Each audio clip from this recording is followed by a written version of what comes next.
We're on the sidelines of a recreational soccer league game in Brooklyn's Prospect Park on a sunny Sunday in May. It's 11 on a side, green team versus purple team. Hey, Teddy, show a little bit wider and then the ball in the middle there. Great ball, Matt. Nice job. People are working hard out there, sprinting to the ball, doing their best to win. It's competitive, but it's not crazy competitive. Mainly, they're just enjoying the game and the day.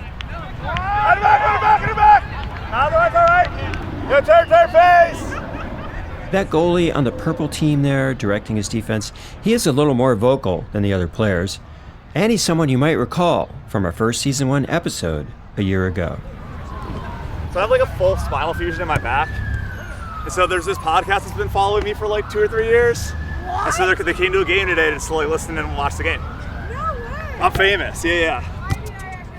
Not sure about famous, but we did call him Ultimate Mark in that first episode because of his deep attachment to another sport, Ultimate Frisbee, and because of the competitive identity he'd adopted to play Ultimate through a long list of injuries, despite having a fully fused spine from a high school injury.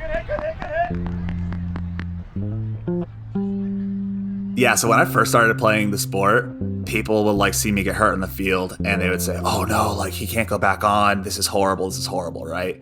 Over time, I kind of just developed this persona as the person who will get hurt multiple times per game. And it's because, I just throw my body around when I play. Like, I do what I can to win, and if it hurts me, but it helps the team, it's worth it in my mind. But now Mark's off the Ultimate field and into the soccer goal with a different identity and a different attitude towards both competition and injury. If I got hurt, take a step off the field and be done. This is My Body Odyssey, a show about the rewards and challenges of active lifestyle. I'm Robert Pease, and today we're featuring Chapter 2 of Mark's Odyssey, very different from Chapter 1. Mark is still a young, highly fit guy in his early 30s who still loves to compete. So how is he able to shed that ultra-competitive identity he brought to the Ultimate field for so many years? So the soccer community I play with here, they don't know that persona. Mark also loved the culture of Ultimate Disc. That was one of the things he described most passionately in our first interview 4 years ago at the Boston Invite Team Disc Tournament. I dare you to find a better community of athletes anywhere in the world than the Ultimate Frisbee community. So how was Mark able to move on from that community? We'll be speaking with 2 expert guests on these questions. Esther Gokhale of the Gokhale Method. She's educated thousands of students, including many doctors and PTs, on the importance of posture and balance in avoiding and managing injuries. You know, he's clearly very into his sports, and I happen to be very familiar with these 2 sports. And Dr. Michele Kerulis of Northwestern University. She's a respected authority on athletic identity and community, both the positives and the negatives. Yes, there's definitely a very significant attachment, an emotional attachment, a physical attachment to the community. A lot to catch up on in the second episode with post-Ultimate Mark. We're especially excited for this episode because we're bringing on a new co-host here who's not new to the show. Brittany Thomas has been reporting and producing for My Body Odyssey since last season, doing a great job. And that's why it is such a thrill to have you here as a co-host, Brittany. Hey, Rob, thank you so much. I'm really excited to be here. And I know we have a great group of stories coming up for the rest of the season. I'm really excited to listen to those and share them. So, Brittany, we've got Chapter 2 of Ultimate Mark today. What do you remember about Chapter 1 of Ultimate Mark? Ultimate Mark. He's definitely a man with a fiery love for his sport. I remember he has an incredible pain tolerance, and he likes art as well. He likes to compete in art. Yeah. Yeah. Especially when it comes to making neon signs. Yeah, so kind of a competitive guy. That's what's so interesting about this episode. Mark has been able to move beyond that a little bit and find a more sustainable approach to sports and competition, which was not an easy thing for him to do. To understand why, let's go back to Mark's childhood years to see how important sports have been to him throughout his life including the first sport Mark played with great intensity. That was not ultimate Frisbee, it was soccer. The surprising thing, Brittany, in playing goalie in this rec league, Mark's actually going back to the sport and the position he left behind in high school due to back issues. I grew up in a small town in upstate New York. Not a lot of people, kind of place with more cows than humans. I grew up very competitive. I had two sisters that were just as competitive as I was, and our parents always pushed us to be, the best we could at sports. In Mark's family, you had to do well in school in order to play those sports. I was a class clown, which might be obvious. And, but no, I studied really hard, and, I was still usually top of the class and things, but very much with a class clown attitude, trying to make really sports were the things I love the most. And I just knew that to play them, I needed to do well in school. So that was kind of the trade-off. But later in high school, Mark developed the scoliosis he described to us in season 1. I had a 12, 13 degree curve, which is more than average, but it's not that bad. And then when I was in high school, I fractured a vertebrae in my back, kind of below the bad part of my scoliosis. And then things just kind of started growing super fast, right? So so I went from a more not straight-ish spine to, I think I had a 62 degree curve on the top and a 55 degree curve on the bottom. That led to a major spinal fusion from the vertebrae T1, basically at the top of Mark's back, all the way down to L3, almost at the base of his back. I think there's 14 or 15 screws in there now, fully fused. It was a 6 to 8 month recovery. Being the total masochist apparently that I am, after 2 months, I begged my parents to drive me to the high school track nearby. And I tried running, and I went maybe 20 feet and then collapsed on the track in pain. Soon after that, Mark decided to quit soccer, not so much because he couldn't play, but because he couldn't play nearly as well. So, I lost all of that ability. I lost a bunch of my own speed. So playing at the level that I wanted to play at for, collegiate sports just was not an option anymore. And you can imagine, 18 years old, that opened up a real void, which he soon filled with the sport of ultimate disc, or Frisbee. It was only because of his athletic talent he even had the option of playing ultimate or any high-intensity sport with spinal fusion. And at the time, ultimate seemed less physically demanding than soccer, or at least college-level soccer. Plus, it was okay with his medical team.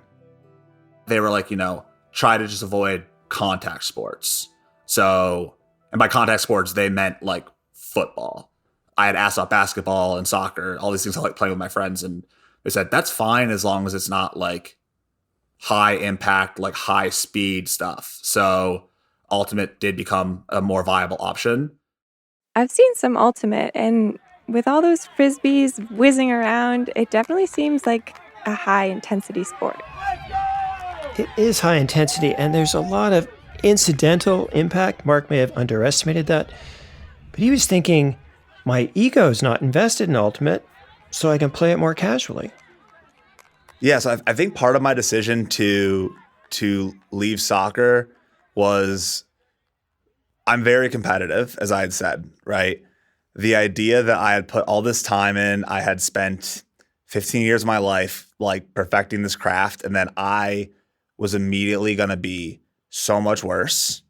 So that was kind of what drove me to pick up ultimate also. It was it's a sport I've never played.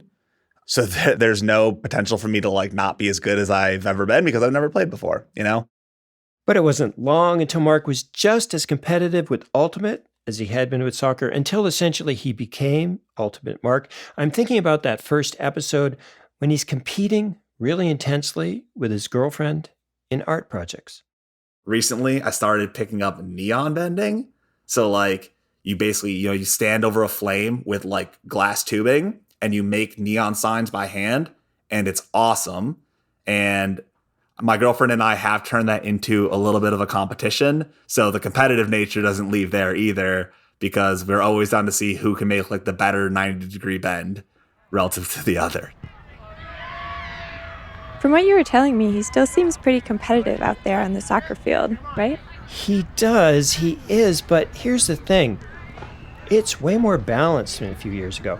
And we think that's because of a really painful incident he had playing Ultimate his last season. Yeah, no, I was just playing. I was playing and just like a really, really shocking pain after a dive, an Ultimate dive, so like a much more painful dive than a soccer one.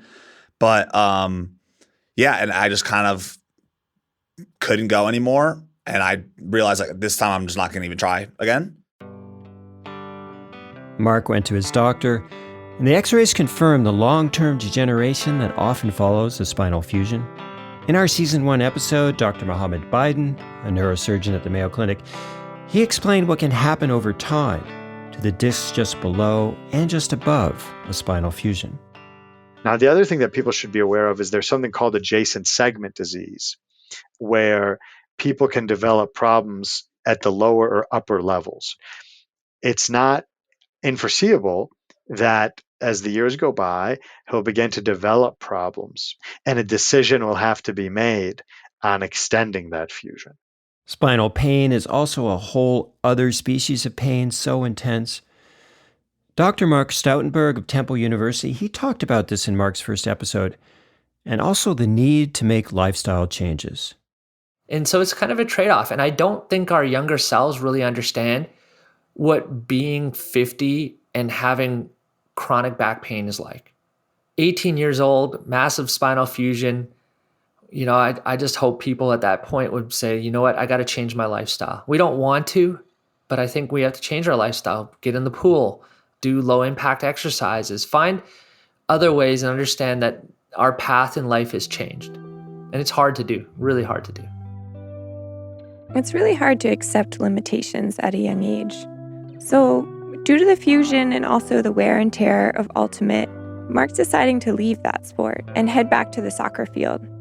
But isn't that the sport he decided to leave when he was 18? It is, and it seems counterintuitive, but that's where that spinal pain comes in, telling him that he can't play Ultimate anymore.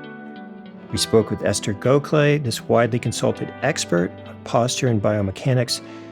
She has an explanation for why this decision makes sense for Mark.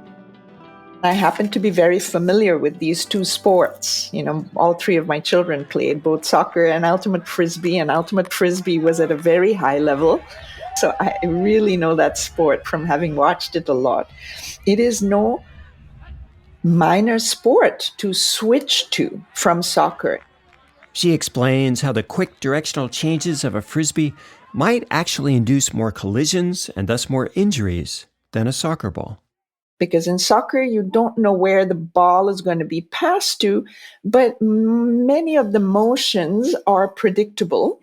And then once the ball is in your possession, you have control over what's going on with it. And with the goalie, it's less, so you're leaping and jumping and so on. So there is unpredictability there, but still it's much more limited than what you meet in ultimate Frisbee, where you're colliding with a lot of people and so on.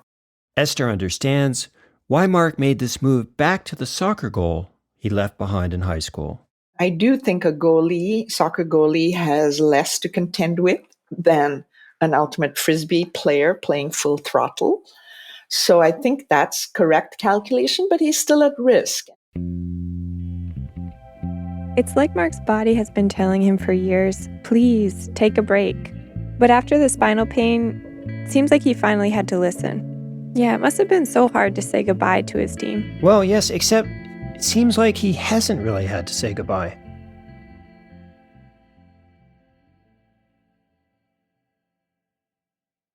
I think that one great thing about the Ultimate community is that I didn't actually leave it.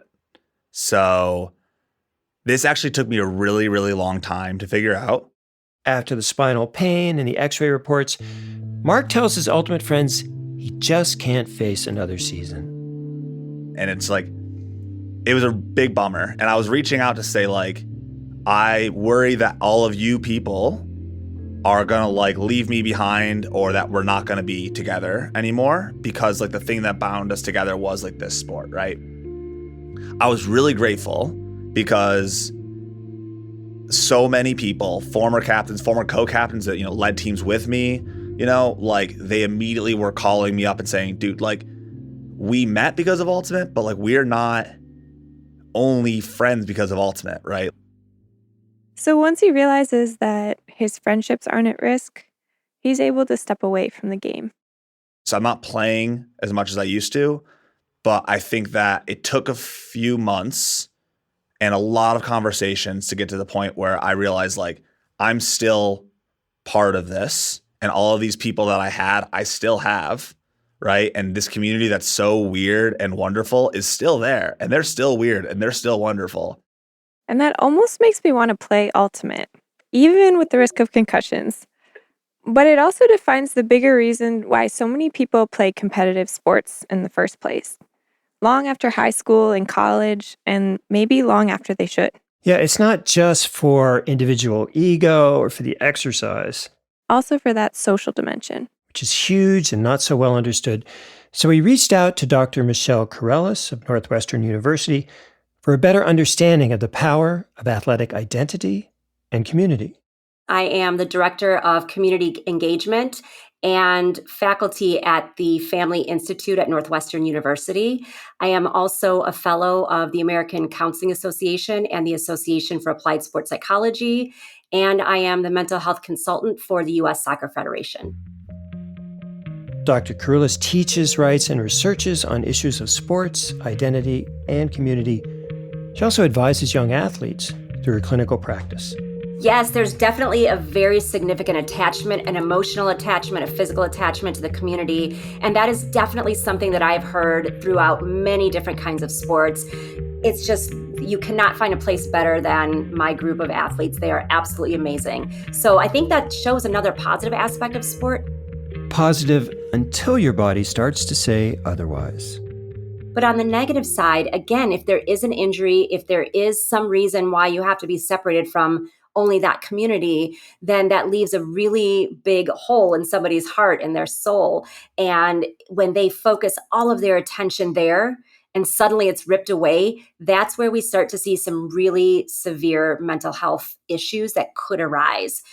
A really significant depression, potentially, including some really difficult types of grief experiences that someone might have, being really just ripped away from their friends and their teammates. Mark's situation today is probably not that extreme. He's not a Division I college athlete, for example. He doesn't have that much invested in the sport. He's in his early 30s. He's got his professional colleagues.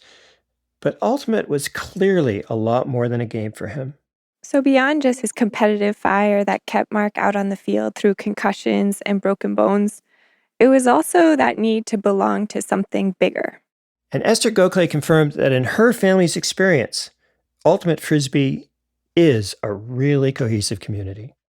Ultimate, like Mark has noted, those people still are going to be friends with him. And my kids to this day, they've retired from their sport, but they get together with people who they used to play with. If they go visit a new town, they'll stay with these people. So it has a really nice community spirit.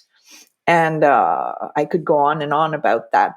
So Rob, how's Mark doing in his new community of soccer? Is he staying healthy out there? Well, amazingly, he does seem to be injury-free, so far at least.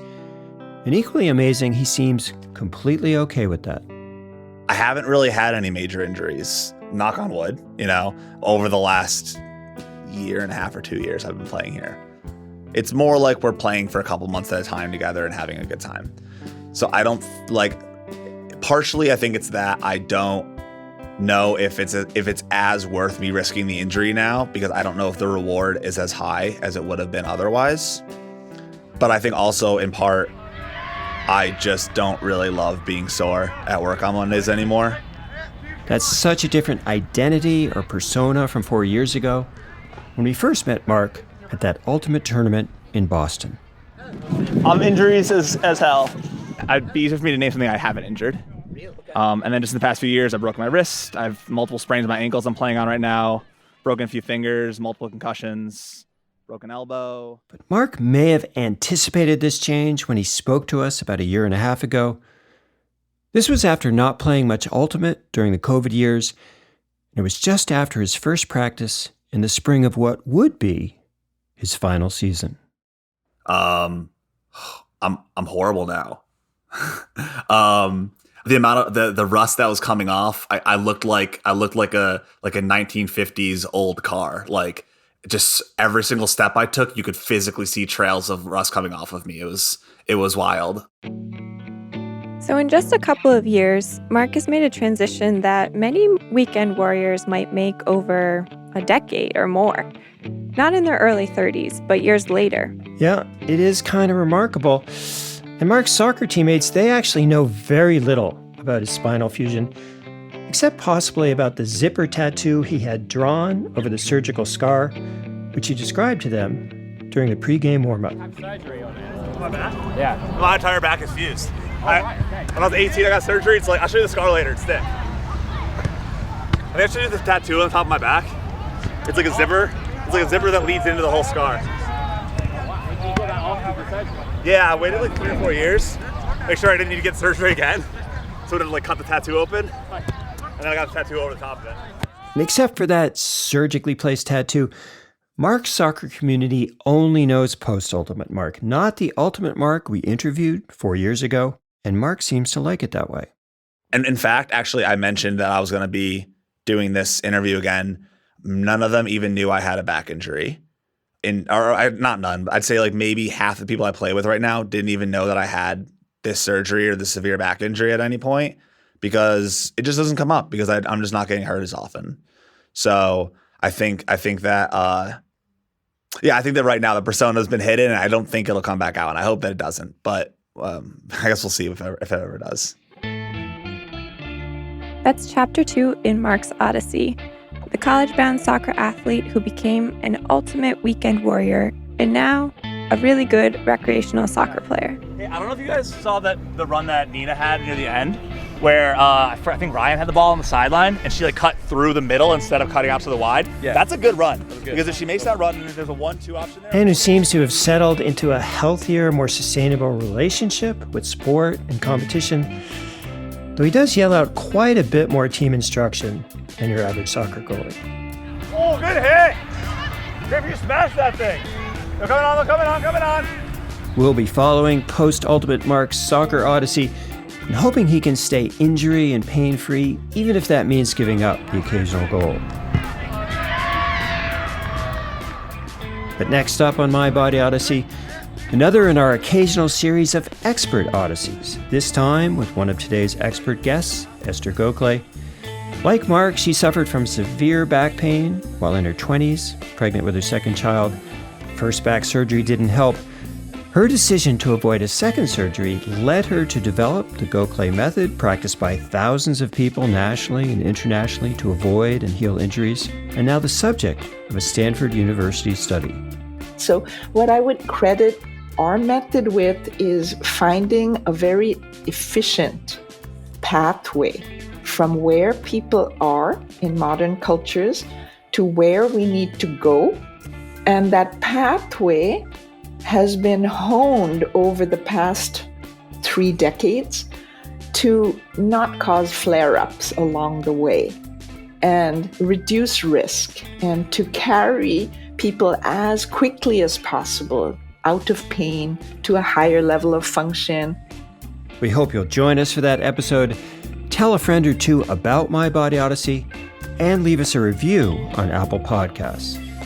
We're always open to feedback here and suggestions. You can send those via social media or through our website, mybodyodyssey.com. Thanks for listening from the whole team here at My Body Odyssey, which is a Fluent Knowledge production. Original music by Ryan Adair Rooney.